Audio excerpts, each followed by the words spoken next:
রামায়ণী ফল্গুধারার ৩০তম পর্বে আপনাদের সবাইকে স্বাগত। মহামতি অনন্তলালকে স্মরণ করে আমরা আজকের আলোচনা আরম্ভ করছি। গত পর্বে আমরা দেখলাম ৪ ভাইয়ের পাণিগ্রহণ। সেখানে এই যে বিবাহ, দুটি পরিবারের মধ্যে একটা বিশেষ সম্বন্ধ, তার গুরুত্ব তাৎপর্য এবং তার মধ্যে আমাদের স্মার্ত ভাবনা কতটা অনুস্যূত সেটাও আমরা সবিশেষ লক্ষ্য করলাম। একটা দেখুন, একটা বিষয়, সেই কবে অযোধ্যা থেকে শ্রীরামচন্দ্র রওনা হয়েছেন, অযোধ্যার রাজধানী, অযোধ্যার রাজপুরী, অযোধ্যার রাজকীয় সুখভোগ থেকে তিনি বেরিয়ে এসেছেন, দীর্ঘ সময় অতিক্রান্ত, এবং তারপর তার এই বিবাহ অনুষ্ঠান। এই যে একটা দীর্ঘ সময়, এই দীর্ঘ সময়টি শ্রীরামচন্দ্রের জীবনের একটা সবিশেষ গুরুত্বপূর্ণ পর্ব। রামকে বিশ্বামিত্র সেকালে শ্রেষ্ঠ অস্ত্রবিদ হিসেবে প্রতিষ্ঠা করতে চেয়েছেন। সে কাজে তিনি সফল, এবং রামচন্দ্রকে যতটুকু তিনি করতে চেয়েছেন তার চেয়েও বিশেষ পরিচয় তিনি পেয়েছেন। তিনি যা ভাবেননি, অতিরিক্ত, এই অতিরিক্ত পাওয়াটা বিশ্বামিত্রের কাছে এক পরম পাওয়া। আর সেই বিশ্বামিত্র, যিনি রামচন্দ্রকে বিশেষভাবে ক্ষত্রিয় গুণে গুণান্বিত করে তোলার সাধনার জন্য তাকে ঘর থেকে বাইরে টেনে নিয়ে এসেছিলেন, সেখানে এই পর্বটি, এই অধ্যায়টি, সামগ্রিক এই দীর্ঘ সময়টির শেষ হচ্ছে হরধনু ভঙ্গের মধ্যে দিয়ে। তাহলে এখানে আমরা দেখছি রামচন্দ্রের প্রতিষ্ঠা ঘটছে সেই সময়,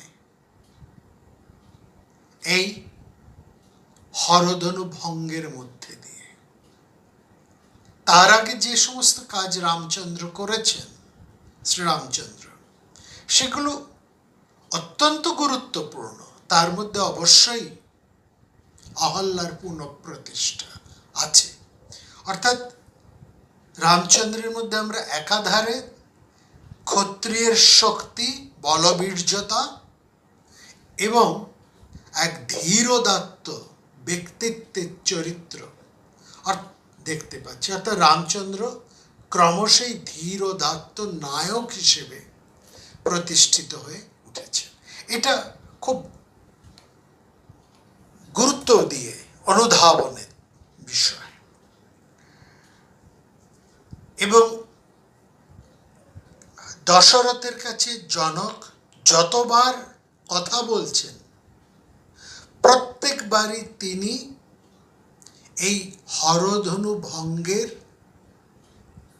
এই বিশেষ বীর্য সংবাদ, এই গুরুত্বপূর্ণ সংবাদটি সবিশেষভাবে তাৎপর্য সহকারে উল্লেখ করছে।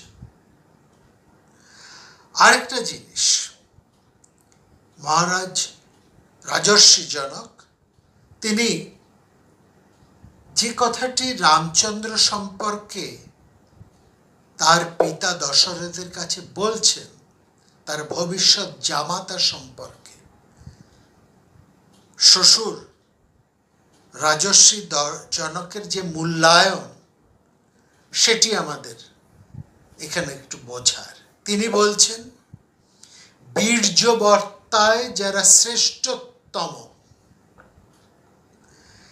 সেই রঘুবংশীয়, ইক্ষ্বাকু বংশীয়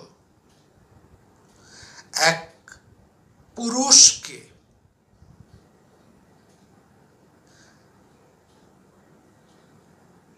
এই ঘটনার মাধ্যমে, এক পুরুষকে এই ঘটনার মাধ্যমে সবিশেষভাবে লাভ করে উভয় কুলের মধ্যে যে এক গভীর আত্মীয়তার সম্বন্ধ স্থাপিত হতে চলেছে এবং সেখানে জনক বংশীয় ও ইক্ষ্বাকু বংশীয় এই যে পারস্পরিক সম্বন্ধ, সেই সম্বন্ধের ফলে আমি ধন্য বোধ করছি। রাঘবাই সহ সম্বদাত বীর্য শ্রেষ্ঠের মহাবলে। এখানে বারবার যে কথাটা আমরা বলতে চেয়েছি, ব্যক্তি শ্রীরামচন্দ্র নন, সমগ্র বংশ, ইক্ষ্বাকু বংশ এবং নিমি বংশ, এই দুই বংশের মধ্যে যে সম্বন্ধ স্থাপিত হলো একটি বিবাহের সূত্র ধরে, এক বীর্যবত্তায় শ্রেষ্ঠ পুরুষকে সম্বন্ধ করে, সূত্র করে, মাধ্যম করে, সেই সম্বন্ধে এক সবিশেষ তাৎপর্যপূর্ণ। তার জন্য মহারাজ জনক বলছেন আমি ধন্য। রামচন্দ্র এখন লব্ধ প্রতিষ্ঠ ক্ষত্রগুণে, তার ব্যক্তিত্বে। আর এই বিবাহটিকে লক্ষ্য করুন, মহাকাব্যের মধ্যে রামায়ণ এবং মহাভারতে, সবিশেষভাবে মহাভারতে বহু বিবাহের সংবাদ আমরা পাচ্ছি। মহাভারতে শান্তনুর বিবাহের কথা আমরা শুনেছি, বিচিত্রবীর্য, পাণ্ডু, ধৃতরাষ্ট্র, অর্জুন এবং আরো কত বীর পুরুষদের, ক্ষত্র পুরুষদের বিবাহ, অভিমন্যুর বিবাহ, শ্রীকৃষ্ণের বিভিন্ন বিবাহের বর্ণনা সেখানে রয়েছে। সমস্ত জায়গায় যতগুলো বিবাহের উল্লেখ মহাভারত এবং রামায়ণে রয়েছে, সব জায়গার মধ্যে বীরত্ব একটা অবশ্যই প্রধান বক্তব্য, প্রধান ঘটনা। কিন্তু সেখানে গার্হস্থ্য এই বিষয়টি এত গুরুত্বপূর্ণ হয়ে ওঠেনি।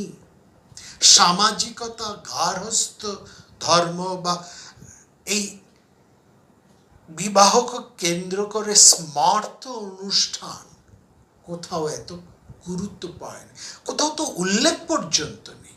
পাত্র এবং পাত্রের সবিশেষ গুণ, তার বলবীর্যতা, কন্যার সবিশেষ গুণ ইত্যাদি, এইগুলোই প্রধান বিষয় ছিল।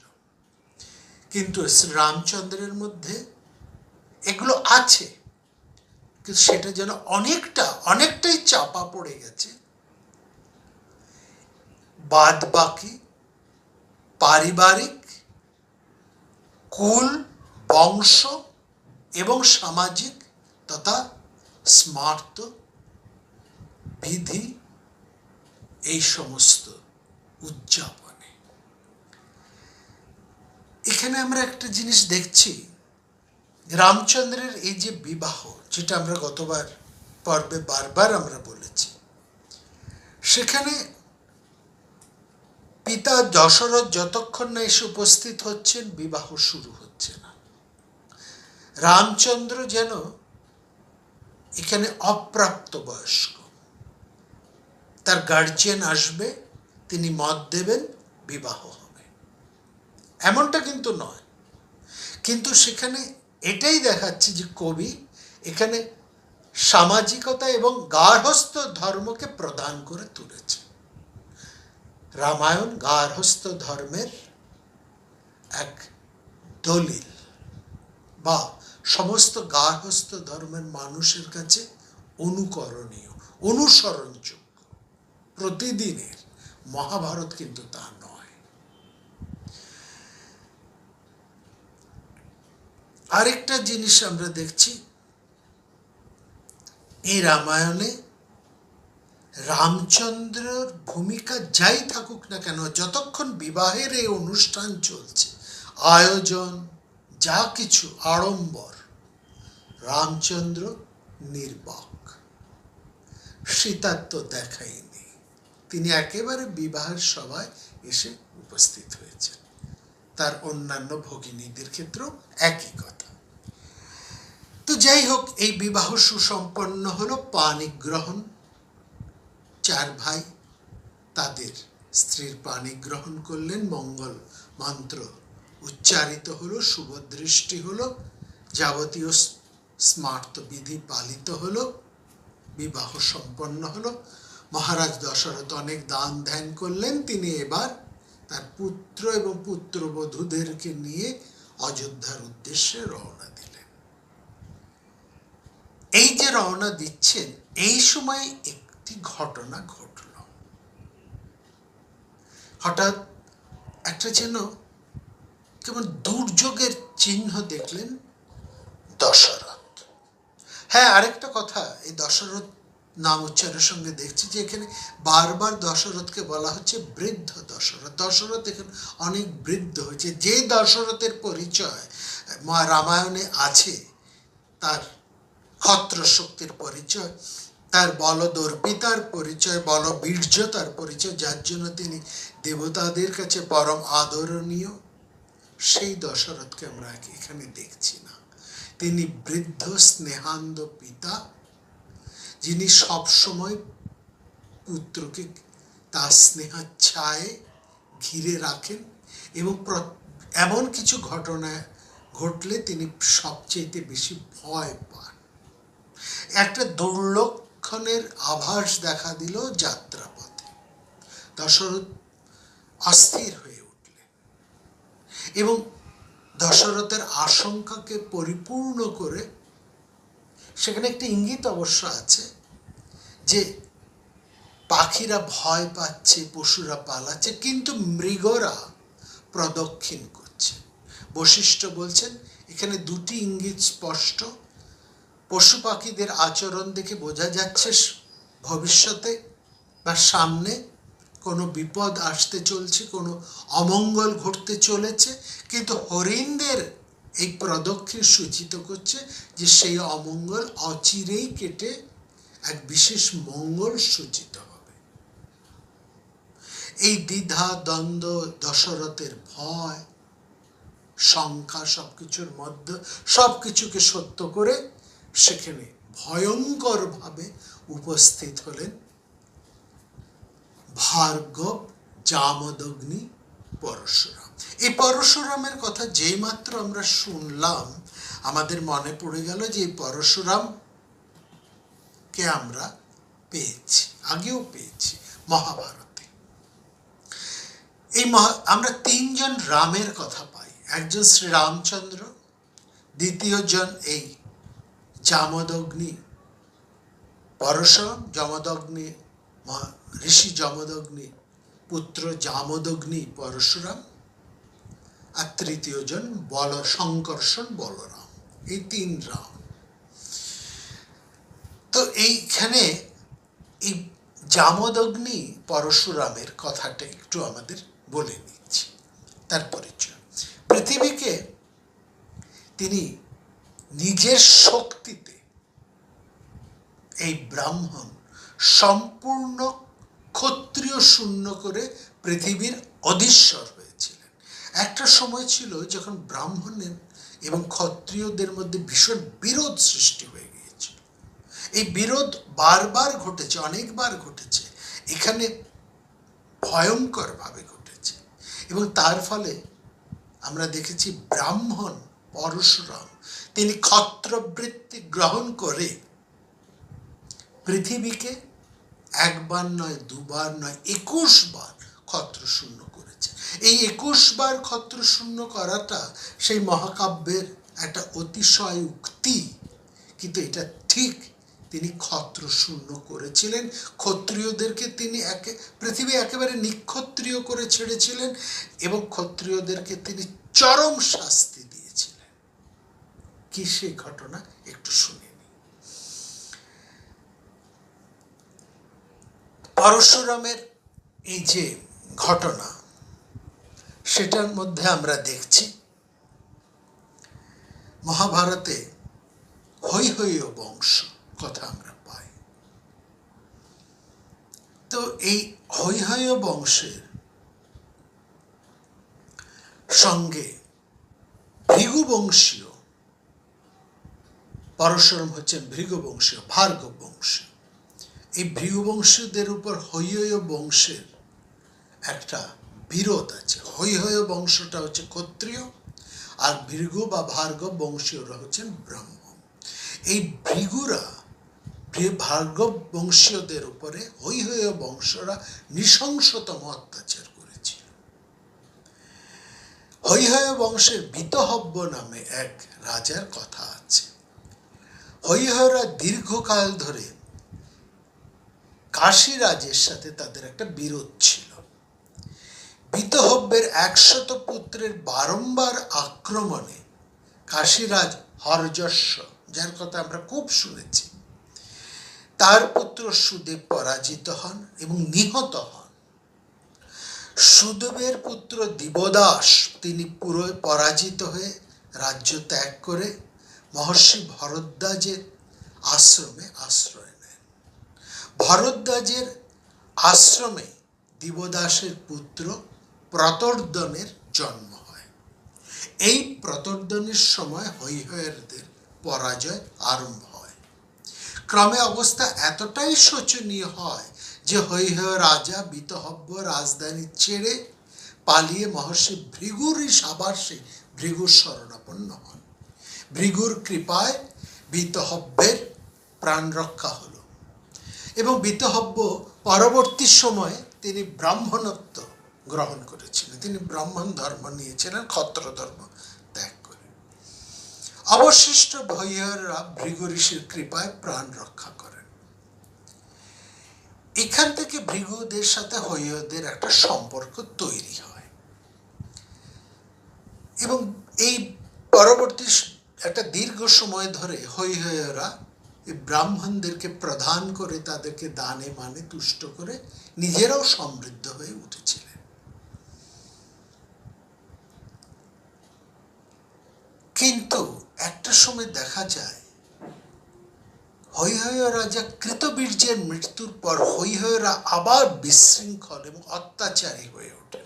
তারা আবার ব্রাহ্মণদের উপর অত্যাচার আরম্ভ করেন। ভৃগু বংশের এক ব্রাহ্মণের পত্নী নিজের গর্ভস্থ শিশুকে রক্ষা করার জন্য পালিয়ে গেলেন হিমালয় পর্বতে। সেই শিশুটি, সেই ব্রাহ্মণের শিশুর নাম ছিল অর্ব। অর্ব তার ব্রাহ্মণ গোষ্ঠীকে রক্ষা করার জন্য ক্ষত্রিয়দের বিরুদ্ধে যুদ্ধ ঘোষণা করেন। ভৃগু, অর্ব, ঋচক এরা ব্রাহ্মণেরা হৈহয় বংশ তথা ক্ষত্রিয়দের উপর ভীষণ অসন্তুষ্ট হন এবং তাদেরকে শাস্তি দেবার একটা উপায় খুঁজতে আরম্ভ করেন। ভৃগু বংশেরা শেষ পর্যন্ত ব্রাহ্মণদের সাথে যে যুদ্ধ করেছিলেন, মহাভারতের উদ্যোগ পর্বে আমরা সে কথা শুনেছি। সে ব্রাহ্মণেরা হৈহয় বংশীয়দের বিরুদ্ধে যুদ্ধ করেন। সেখানে তাদের এই ভৃগুবংশীয়দের সেনাপতি হিসেবে প্রধান সেনাপতি পদে নির্বাচিত হন ব্রাহ্মণ পরশুরাম।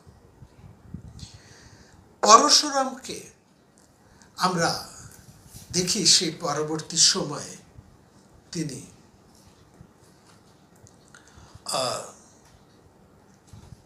গুরুত্বপূর্ণভাবে আমরা দেখেছি পরশুরাম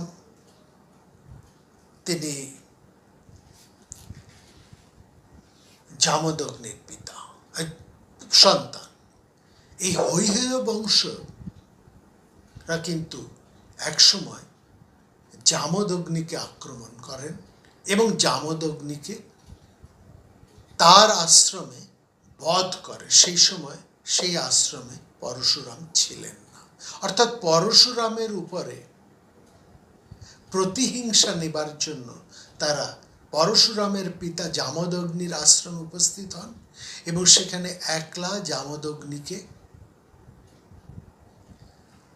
বধ করে তার দেহটি ফেলে রেখে মুন্ডটি নিয়ে তারা চলে যান।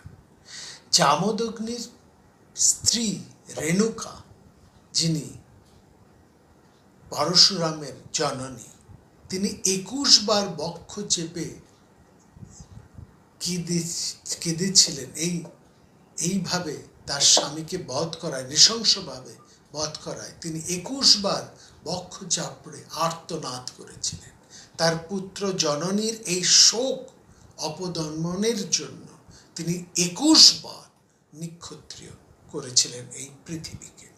এই 21 বারটি আমরা বলেছি অতিশয়োক্তি, কিন্তু বারবার তিনি ক্ষত্রিয়দেরকে, সেই সময়কার অত্যাচারী দুর্বিনীত ক্ষত্রিয়দেরকে শায়েস্তা করেছিলেন পরশুরাম, এবং একলাই তিনি এই সমস্ত ক্ষত্রিয়দেরকে শেষ করে দিয়েছে। এই কাজ করার পর সমগ্র পৃথিবীর অধীশ্বর হয়ে তিনি সমগ্র পৃথিবীটিকে কশ্যপকে দান করেছিলেন। দান করা পৃথিবীতে তো আর তিনি থাকতে পারেন না, সুতরাং তিনি পৃথিবীর বাইরে অন্য একটি অংশে গিয়ে আস্তানা নিয়ে সেই মহেন্দ্র পর্বতে, যেখানে পরশুরামের তপস্যারাস, সেইখানে তিনি বসবাস করতে থাকেন। এইটি হচ্ছে পরশুরামের একটি কাহিনী। এই পরশুরামের কাহিনী আমরা পাচ্ছি রামায়ণে। রামায়ণে আমরা এখানে কি পাচ্ছি? অযোধ্যার প্রায় কাছাকাছি এসে পৌঁছেছেন দশরথ তার পুত্র এবং পুত্রবধূদেরকে নিয়ে। ঠিক সেই সময় রামচন্দ্রের পথ রোধ করে দাঁড়ালেন পরশুরাম। ক্ষত্রিয় হন্তা পরশুরাম আসছেন, এইটা বোঝানোর জন্য রামায়ণে একটা, আমরা বলেছি, একটা ভীষণ ভয়ের পরিবেশ, একটা আশঙ্কার সৃষ্টি হয়েছে। সেখানে বায়ু প্রবাহিত হচ্ছে, পাখিরা চিৎকার করছে। রাজা দশরথের পুত্ররা এবং মহর্ষি বশিষ্ঠ ভাবে বাকির সবাই অচেতন হয়ে পড়েছেন সেই ভয়ঙ্কর দৃশ্যে, চিৎকারে। পরশুরাম সেখানে উপস্থিত হয়েছেন, প্রায় যেন ঝড়ের মতনই তিনি উপস্থিত হয়েছেন।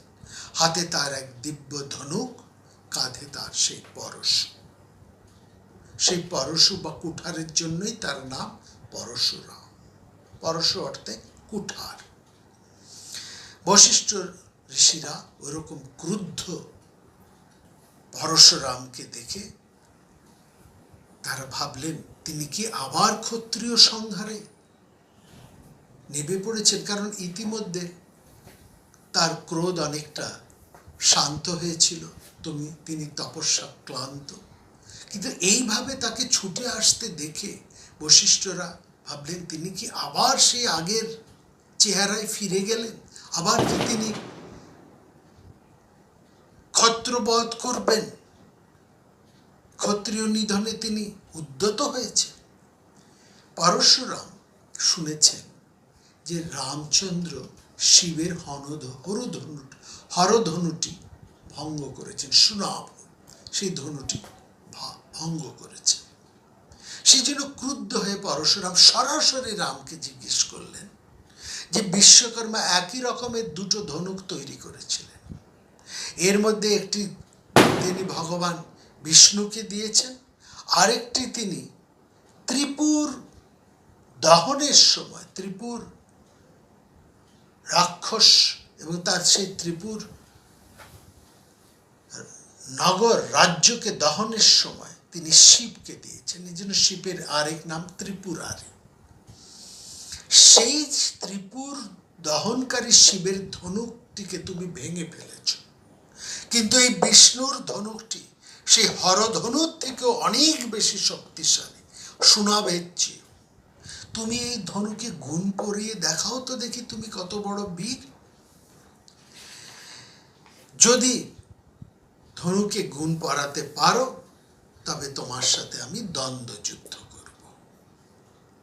রাম এই কথাটা শুনে ভীষণ অসন্তুষ্ট হয়েছে। তিনি পরশুরামের এই দর্প সূচক মনোভাব তিনি একদম সহ্য করতে পারলেন না। এত দর্প কিসের পরশুরামে? পরশুরামের তিনি নিক্ষত্রিয় করেছেন পৃথিবীকে বারবার। ক্ষত্রিয় নিধনের অহংকার তার আচরণের মধ্যে খুব স্পষ্ট, বারবার সেটা ফুটে উঠছে। রামচন্দ্র নিজে ক্ষত্র পুরুষ, তিনি ব্রাহ্মণের এই ক্ষত্র নিধনের অহংকার একেবারেই ভালোভাবে নিলেন না।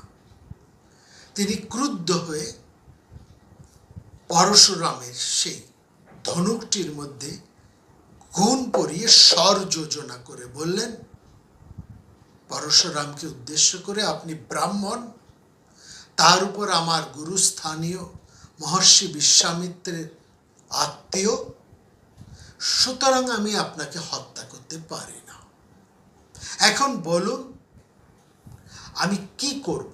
আপনার ত্রিলোকে যথেচ্ছ গমন, এই পৃথিবীতে আপনি যথেচ্ছভাবে চলাফেরা করতে পারেন, সেই চলাফেরাকে আমি রোধ করে দেব, নাকি আপনি তপস্যার মাধ্যমে আপনি নিজের শক্তিতে যে সমস্ত দিব্যলোক জয় করেছেন সেগুলো নষ্ট করে দেব?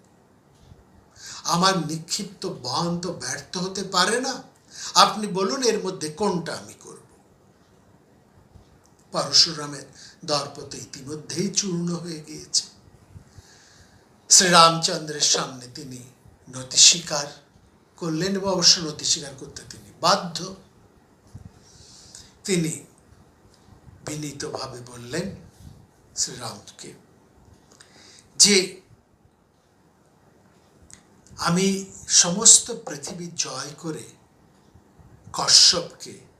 কশ্যপ ঋষিকে দান করেছি, ফলে এই পৃথিবীতে যে কোনো জায়গায় যাবার আমার ক্ষমতা থাকলেও সেখানে বাস করবার আমার কোনো অধিকার নেই।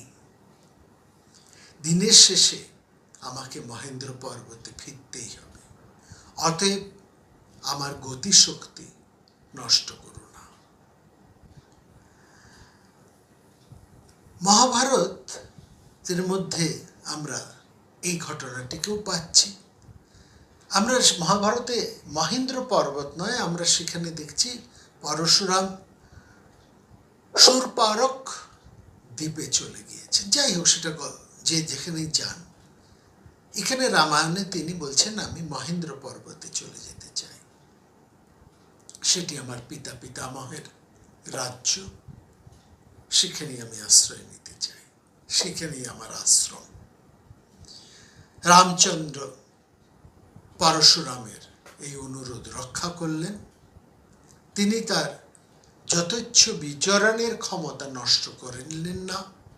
কেবলমাত্র পরশুরাম যে সমস্ত লোক জয় করেছিলেন সেগুলোকে তিনি নষ্ট করে, অর্থাৎ পরশুরামের সমস্ত যশ প্রতিষ্ঠা সেটা তিনি নষ্ট করে দিলেন, কিন্তু তার গতি নিরুদ্ধ করলেন না, তাকে প্রাণও বধ করলেন না, তাকে ফিরে যেতে দিলেন নিজের রাজ্যে। এই যে ঘটনা, এই ঘটনার একটা তাৎপর্য আছে কয়েকটি। প্রথম তাৎপর্য দেখুন, পরশুরাম ক্ষত্র শক্তিকে বারবার বিনাশ করেছিলেন এবং এই বিনাশ কার্যে তিনি মহাদেবের বর লাভ করেছিলেন। অর্থাৎ সেখানে সেই সময় ক্ষত্রিয়রা এতটাই অত্যাচারী, দুর্বিনীত, উচ্ছৃঙ্খল হয়ে উঠেছিল যে তাদের শাসনের প্রয়োজন ছিল। সেটি করেছেন ব্রাহ্মণ পরশুরাম। তিনি মহাদেবের শক্তিতে শক্তিমান হয়ে বহুবার যখন যেখানে ক্ষত্রিয়রা বারবার উচ্ছৃঙ্খল হয়ে উঠেছেন, তিনি সেই উচ্ছৃঙ্খল ক্ষত্রিয়দেরকে বিনাশ করেছেন। কিন্তু এই বিনাশের মধ্যে দিয়ে যেটি তার পক্ষে যথার্থ কাজ হয়েছে, সেই কাজেরও আবার একটা ফল আছে। সেই ফলের কি না, এতবার ক্ষত্রিয় বিনাশ করে, প্রায় ক্ষত্রিয় শূন্য করে, তিনি নিজেই কেমন যেন অত্যন্ত দর্পী অহংকারী হয়ে উঠলেন। এবং তার দর্প অহংকারের চিহ্ন আমরা বহুবার পাব। আমরা মহাভারতও তার দর্পসূচক পরিচয় পেয়েছি। তিনি সেখানে ভীষ্মকে বধ করতে চাইছেন। যে ভীষ্ম তার শিষ্য, সেই ভীষ্মকে তিনি বধ করতে চাইছেন অম্বা। সেই অম্বার ঘটনা, অম্বাকে রক্ষা করতে গিয়ে তিনি অম্বাকে আশ্রয় দিচ্ছেন এবং ভীষ্মকে তিনি বলছেন, হয় তুমি অম্বাকে বিয়ে করো, বিবাহ করো, না হয় আমার হাতে মৃত্যুবরণ করো। ভীষ্ম বললেন, আপনি আমার গুরু সমান, আমি আপনার হাতে মৃত্যু তো আমার পক্ষে পরম শ্লাঘার বিষয়, কিন্তু আপনি এই অনুরোধ আমাকে করবেন না। আপনি জানেন আমি প্রতিজ্ঞাবদ্ধ, আমি বিবাহ করব না, সুতরাং এই অনুরোধ আমাকে করবেন না। পরশুরাম কোনো কথা শুনতে চাননি, তিনি কোনো কথা বুঝতেই চান না। তার এমন একটা ভাব এসে দাঁড়িয়েছে, তার এমনই মনোভাব, এমনই আচরণ যে তিনি যা বলেন সেটাই যেন সবাইকে শুনতে হবে। তিনি কারো কথা শুনতে চান না, কোনো কিছু তিনি বুঝতে চান না। তিনি এতটাই দর্পী হয়ে উঠেছে। সেখানেও দেখেছি পরশুরামের দর্প চূর্ণ হয়েছে। তিনি যুদ্ধ আরম্ভ করেছেন তার শিষ্য ভীষ্মের সাথে, এবং কোনোভাবেই ভীষ্মকে পরাজিত না করতে পেরে তিনি ভীষ্মকে অপরাজেয় ঘোষণা করে অম্বাকে বলেছেন, তুমি এর শরণ নাও, বলে তিনি সেখান থেকে চলে গেছেন। আরো আগে এখানে দেখলাম এই রামায়ণের মধ্যে তিনি শ্রীরামচন্দ্রের কাছেও নিজের দর্প প্রকাশ করে বলেছেন, তুমি হরধনু শিবধনু ভঙ্গ করেছ, শৈব ধনু, আমার কাছে রয়েছে বৈষ্ণব ধনু, তুমি এই ধনুর উপরে জ্যাব প্রয়োগ করো। রাম তাতে জ্যাব প্রয়োগ করেছেন এবং স্বর সন্ধান পর্যন্ত করেছেন। কিন্তু একটা জিনিস লক্ষ্য করার, তিনি এই বৈষ্ণব ধনুটিকে কিন্তু ভঙ্গ করেননি। তিনি শিবধনুটিকে ভঙ্গ করেছেন, কিন্তু বৈষ্ণব ধনুটিকে তিনি ভঙ্গ করেননি। অর্থাৎ মহাকবি এখানে বলতে চাইছেন, শ্রীরামচন্দ্র বিষ্ণুর অংশে জন্মগ্রহণ করে তিনি তার নিজের ধনুকের মর্যাদাটিকে ওইভাবেই রক্ষা করলেন, সেটিকে তিনি ভঙ্গ করলেন না। অর্থাৎ পুরাণের মধ্যেও আমরা আরেকটি কাহিনী পাই, এক কাহিনীকে আরেক কাহিনী কেমন ওভারল্যাপ করে যাচ্ছে। সেখানেও আমরা পুরাণে একটি কাহিনী পাই যে শিব এবং বিষ্ণুর মধ্যে একটা দ্বন্দ্ব হয়েছে, এবং সেই দ্বন্দ্ব দীর্ঘ। সেই দ্বন্দ্বের ফলে শিবের প্রতিষ্ঠা, বিষ্ণুর প্রতিষ্ঠা, এই নিয়ে একটা বিশাল সেখানে ঘটনা ঘটছে, এবং দক্ষ যজ্ঞের সেই কাহিনীও এরই সঙ্গে সম্পর্কিত খানিকটা। আমরা ওই ঘটনার মধ্যে যাব না, আমরা আবার রামায়ণের মধ্যেই ফিরে আসি। আমরা মহাভারতের তাৎপর্য এইটুকু আলোচনা করলাম, কারণ আমরা মহাভারতের আলোচনা করেছি এবং রামায়ণ মহাভারত দুটি পরস্পরের সঙ্গে সম্বন্ধযুক্ত, পারিবারিক সূত্র হতেও আর কাহিনীর মধ্যে দিয়েও। তো এইখানে এটি দ্বিতীয় তাৎপর্য, শ্রীরামচন্দ্র বৈষ্ণব ধনু ভঙ্গ করেননি, কিন্তু তিনি পরশুরামের দর্প চূর্ণ করে বাধ্য করেছেন, তার সমস্ত যশ প্রতিষ্ঠা একেবারে শেষ করে দিয়েছেন এবং বাধ্য করেছেন তাকে মহেন্দ্র পর্বতে চলে যেতে। এটি দ্বিতীয় তাৎপর্য। তৃতীয় তাৎপর্যটি সেটা সবিশেষ গুরুত্বপূর্ণ, যে একই আকাশে বলা হয় চন্দ্র সূর্য একত্রে উজ্জ্বল হয়ে প্রতিষ্ঠা লাভ করে। উজ্জ্বল হয়ে বর্তমান থাকে না। একই আকাশে সূর্য এবং চন্দ্র দুই উজ্জ্বল একই রকম ভাবে দীপ্তমান হয়ে থাকে না, হয় সূর্য নয় চন্দ্র। ঠিক একইভাবে একই ক্ষত্র আকাশে একই শক্তির পাদপীঠে দুই রাম, শ্রীরামচন্দ্র এবং পরশুরাম একই সঙ্গে শক্তিমান হয়ে পরস্পরের প্রতিদ্বন্দ্বী হয়ে থাকতে পারে না। সেখানে একজনকে যেতেই হবে। পরশুরামের দর্পচূর্ণের এইটি হচ্ছে মূল কাহিনী।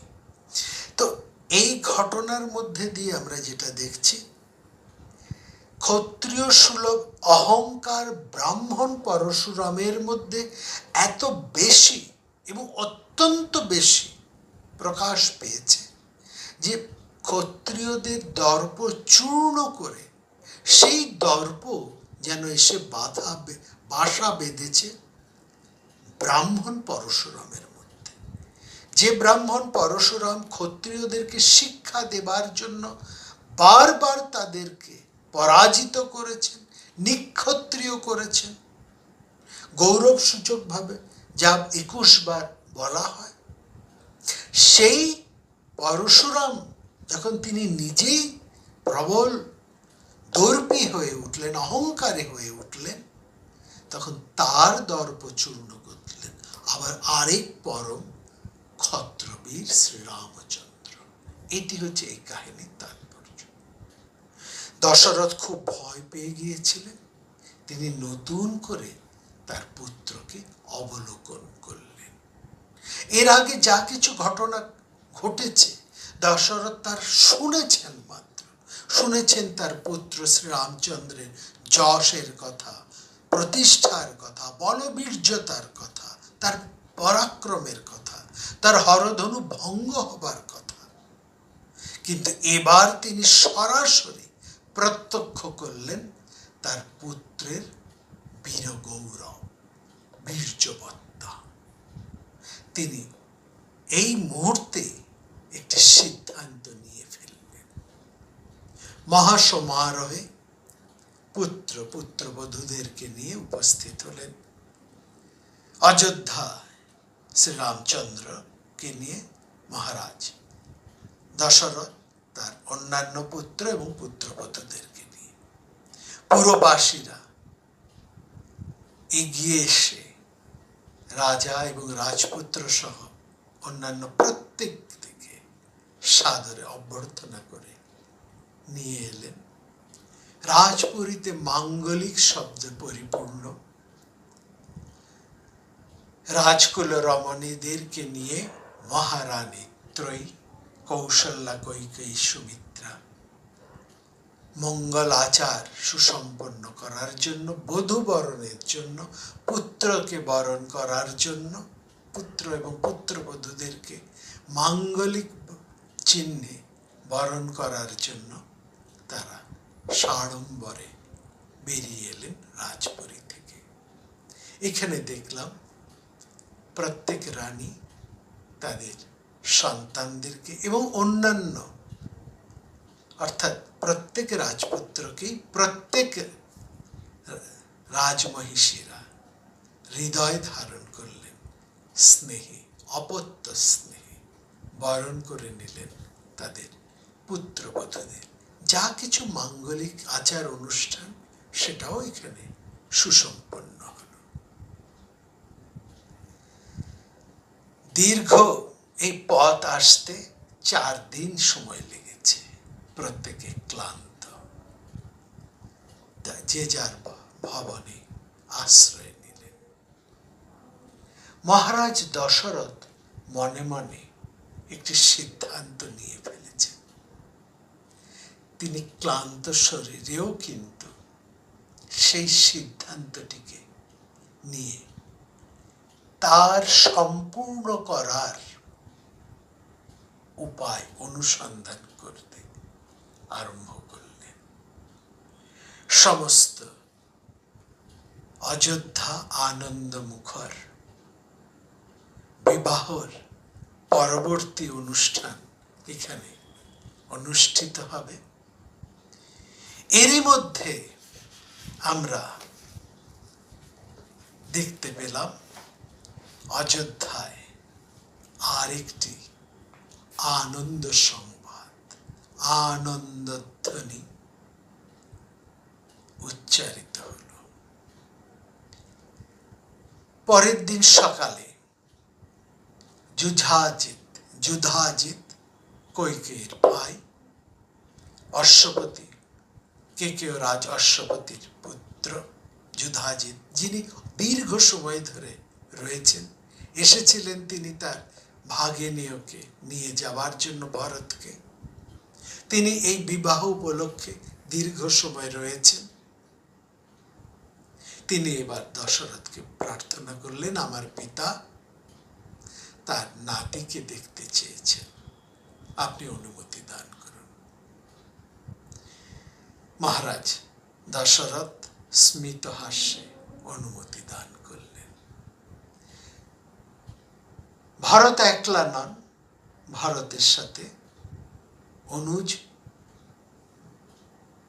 সর্বকনিষ্ঠ শত্রুঘ্ন চললেন তার দাদার মাতুলালয়ে। লক্ষ্য করুন, গেলেন ভরত এবং শত্রুঘ্ন। মান্ডবী আর শ্রুতকীর্তি কিন্তু যাননি, তারা অযোধ্যায় রয়ে গেছে। এই দুই ভাই তাদের মামা, ভরতের মামা যুধাজিতের সাথে রওনা দিলেন কেকেয় দেশে, তাদের মাতুলালয়ে। দশরথ খুব দ্রুতই সিদ্ধান্ত নিতে চাইছেন। যুধাজিতের সাথে ভরত শত্রুঘ্নকে পাঠিয়ে দেওয়ার ব্যাপারে এতটুকু আপত্তি তোলেন না, কারণ সবে মাত্র তাদের বিবাহ সম্পন্ন হয়েছে, এখনো আনন্দ অনুষ্ঠান কতটাই না বাকি। এর মধ্যেই তিনি তার দুই পুত্রকে মাতুলালয়ে একলা চলে যাবার অনুমতি দিলেন। এর মধ্যে কোথাও কি কিছু ইঙ্গিত লুকিয়ে রয়েছে? আছে কি কোনো রহস্য? শুনব আমরা আগামী পর্বে। নমস্কার।